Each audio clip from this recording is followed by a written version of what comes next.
Bismillahirrahmanirrahim. Dalam satu penggalan hadis sebagaimana disebutkan dalam kitab Khazinatul Asrar, fama mu'minun yusalli raka'atail fajri. Siapa saja dari kalangan orang beriman yang melakukan sholat fajar 2 rakaat. Wa yaqra'u fil ula bi fatihatil kitabi marratan wa qul ya ayyuhal kafiruna marratan. Wa fis saniyati bi fatihatil kitabi marratan wa qul huwallahu ahad salasa marratin.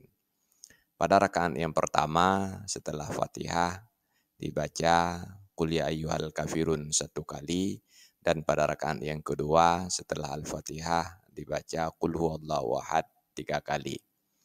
Faka'annama tasaddaqa bi mil'id dunya zahaban. Pahalanya seolah-olah ia telah bersedekah dengan emas sepenuh dunia. Wallahu a'lam bishawab. Walhamdulillahi rabbil alamin.